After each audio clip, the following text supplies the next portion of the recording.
Halo generasi pintar digital, welcome to Founder Story.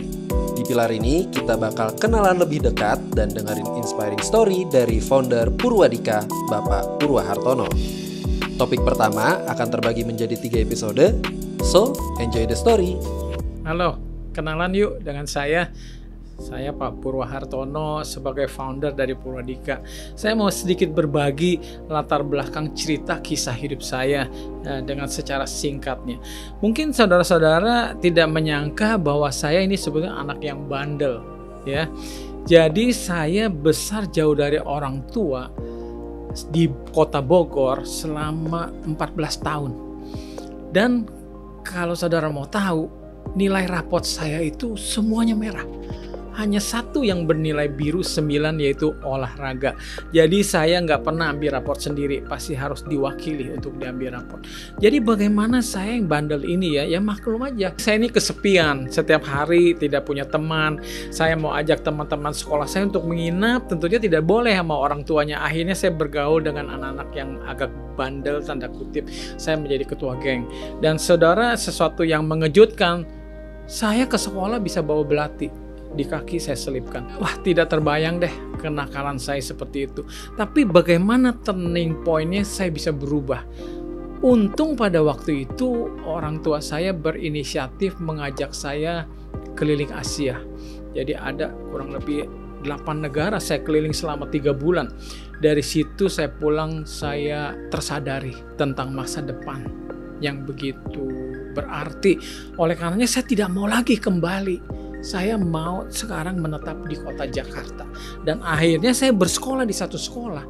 Dan saudara ketahui bahwa sejak saya masuk di bangku SMP kelas 3 di sekolah yang baru itu, sampai di SMP kelas 3, saya selalu meraih juara umum.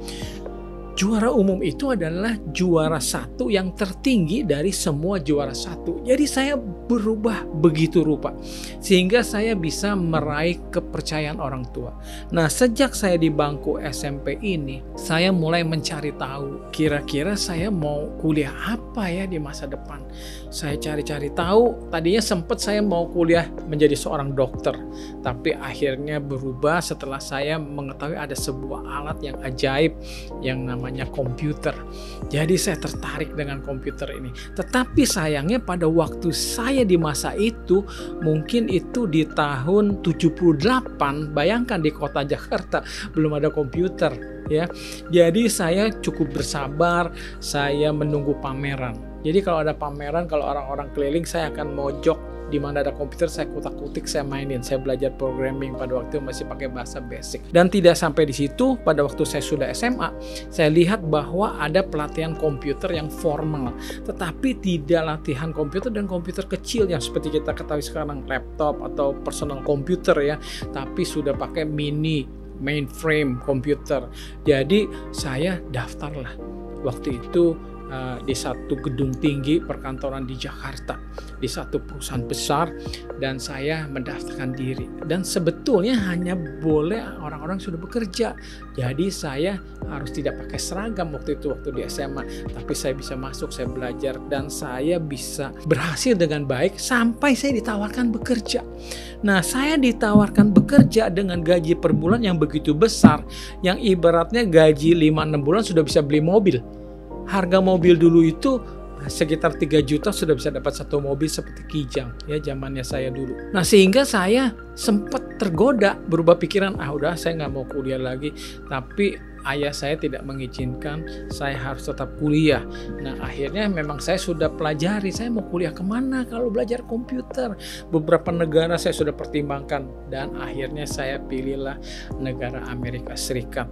Dan saya memutuskan setelah saya lulus SMA, saya pergi kuliah di Amerika Serikat. Nah, ini kisahnya lanjut. Waktu saya kuliah di Amerika, saya memang seorang kutu buku ya. Kalau orang ibaratnya selesai kuliah S1 itu harus 4 tahun, saya 2,5 tahun sudah selesai. Jadi saya kutu buku. Kalau orang mengambil hanya minimal 3 mata kuliah, saya ambil 6 mata kuliah, jadi double. Nah, jadi saya memang rajin sekali belajar. Dan memang lucunya begini, Kalau setiap kali ujian, teman-teman saya itu sibuk, bergadang sampai belajar. Saya tidur aja. Kenapa? Karena satu kebiasaan yang saya sudah terapkan adalah saya belajar setiap hari. Jadi kalau saya sudah belajar setiap hari, saya nggak perlu belajar lagi. Justru pas besok mau ujian, saya tinggal istirahat dan tidur, sehingga kondisi fisik saya segar gitu ya. Sehingga pada waktu ujian pun akan memberikan hasil yang lebih maksimal. Dan saya bukan mau menyombongkan diri, sampai profesor-profesor yang mengajar saya, baik itu profesor matematika, dia sampai mau menulis surat bagi orang tua saya. Karena kenapa? Dia terkagum bahwa seumur dia mengajar sebagai dosen, tidak pernah ada seorang mahasiswa yang bisa mendapatkan nilai yang perfect, selalu 100 nilainya. Bayangkan selama berapa mata kuliah, itu kan ada jenjangnya. Katakanlah 6 mata kuliah selama 6 semester, saya nilainya selalu perfect. Selama saya kuliah, saya sudah bekerja sebagai asisten dosen. Jadi kemampuan saya mengajar sudah sebetulnya sejak saya di SMA, tapi semakin terasah selama saya kuliah. Jadi saya menjadi asisten dosen, saya bekerja dibayar 1 minggu 20 jam, 1 jam $45. Itu lumayan sekali, saya terkumpul uang untuk pribadi. Setelah itu juga saya dapat ibaratnya order pribadi ya. Jadi banyak sekali murid-murid dari Timur Tengah yang mungkin agak sulit untuk mengerti pelajaran sampai privat dengan saya. Sehingga saya bisa menyisihkan uang mengirim kepada ibu saya, walaupun ibu saya nggak perlu ya, tapi sebagai tanda terima kasih saya sebagai anak. Nah itu ceritanya, saya akhirnya tamatlah program S1, langsung saya meneruskan program S2. Jadi saya ambil di S1 itu jurusan Computer Science, dan di S2 adalah Computer Engineering. Jadi secara kurikulum aja, secara ilmu, saya sudah menguasai dua-duanya. Karena kalau saya boleh bandingkan dengan ilmu kedokteran, itu ada ilmu fisiknya, ada ilmu kejiwaan.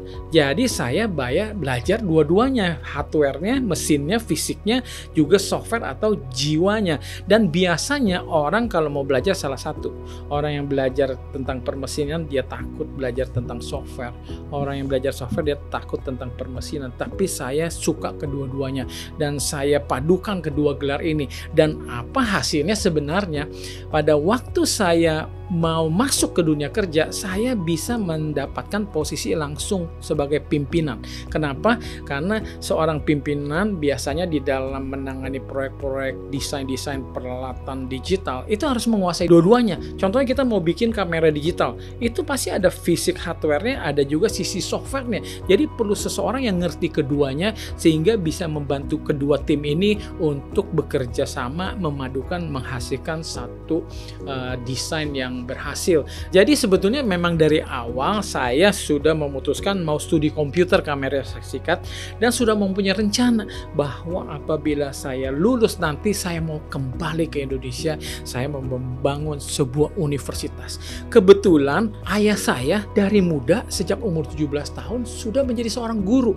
Jadi mungkin darah, jiwa, semangat atau passion menjadi seorang guru mungkin mengalir dari ayah saya. Akhirnya saya menemukan satu fakta yang mungkin buat saya agak mengkhawatirkan, mengecewakan, atau mengurangi semangat saya, yaitu kalau saya menilai bahwa saya tidak bisa menerapkan idealisme saya membangun sebuah universitas dengan kurikulum komputer, dengan materi semua standar dari Amerika.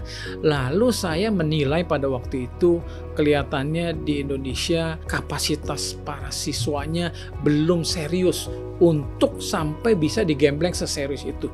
Jadi saya mulailah urungkan cita-cita itu. Jadi saya katakan sama orang tua saya bahwa saya tidak jadi pulang. Karena di Amerika saya udah buka usaha. Saya sudah punya bisnis, baik jualan komputer, melakukan training center juga, dan juga melakukan software development. Jadi saya memang sudah berkecimpung di dunia itu, di dalam bisnis juga. Jadi saya juga punya partner di sana, sudah bangun usaha. Saya pikir, udah deh saya nggak mau pulang. Udah saya mau tetap saja di sana. Tetapi somehow karena panggilan orang tua dan juga mungkin cita-cita yang ada membakar di hati ini, kayaknya orang bilang itu hidup tidak tenang, mati tidak puas mungkin kan ya. Jadi akhirnya saya memutuskan saya kembali ke Indonesia. Terus terang, pada waktu kembali ke Indonesia agak bingung. Saya seperti masuk penjara. Jadi di tahun 1987 saya mulai buka kursus dengan nama Purwadika. Akhirnya saya harus menjadi guru tunggal. Semua para peserta saya adalah para insinyur waktu itu. Dari berbagai universitas ternama di Indonesia. Sampai kita diundang secara khusus oleh Menteri Menristek kita. Waktu itu Profesor B.J. Habibie.